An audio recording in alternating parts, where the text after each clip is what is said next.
Copa. Hey, Copa, it's Mambo night here on Almost Live. It's basically, I want to say thank you very much for that warm introduction. It's been one of those weeks. It's been a very good news, bad news week. I want to start with the OJ trial. Now, as you know, we never talk about the OJ. We concentrate on local issues. The past 2 years, you haven't heard us say hardly anything on the OJ trial. You'll notice that. However, when you pick up the paper and see a story that says they have to start deliberating all over because a juror was kicked out because she forgot to mention that her daughter worked on the prosecution of the first trial, it's like, huh? We gotta say, I don't know if you followed the news today, another juror finally thought to ask if it was a conflict of interest that she helped OJ get rid of a duffel bag on the way to the airport. It's basically Court TV isn't even carrying the case anymore. It's now on the Cartoon Network is what has happened here. Forgot to mention it. Anyway, real good news, bad news for the techno geeks in the area. American Online, as you know, is busy.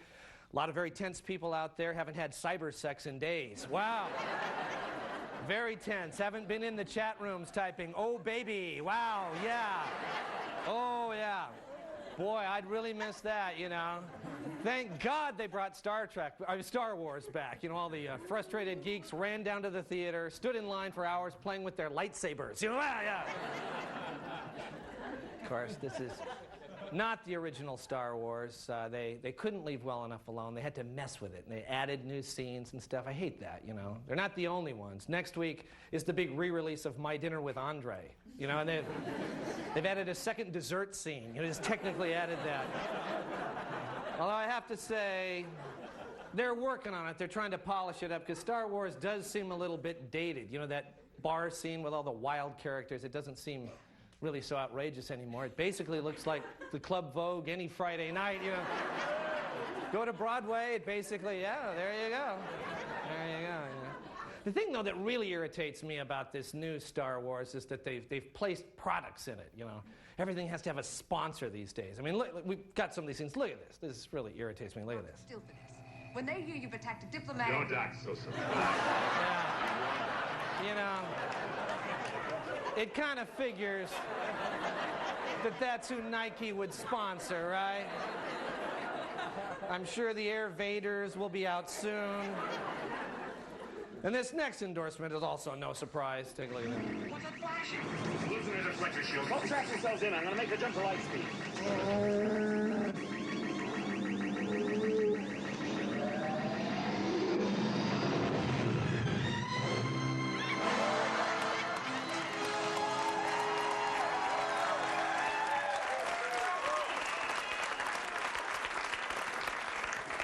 Well, when you think about it, you know, the Death Star, kind of like Bill Gates' house, not fully operational. Not fully operational yet, but soon it will have the power to enslave the planet. And that'll be a good thing. I mean that in a good way. Anyway, there's a lot of other changes to the film. If you don't want to wait in the huge lines, we've prepared a list of some of the highlights. For example, in the updated version, OJ is guilty. I don't know if you knew that.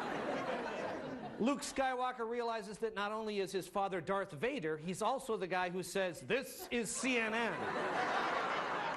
There's new, never-before-seen footage where C-3PO explores his gay side. There's a surprise guest appearance by Courtney Love as Princess Leia's strung-out half-sister.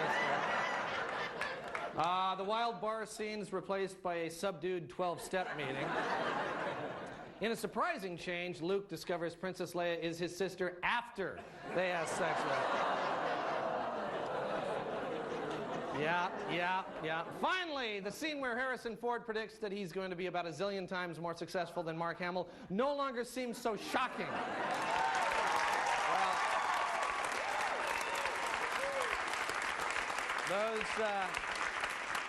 Those are the changes. It was a great action movie, and we coincidentally have a great new action TV show coming to you on King 5, and here's a preview.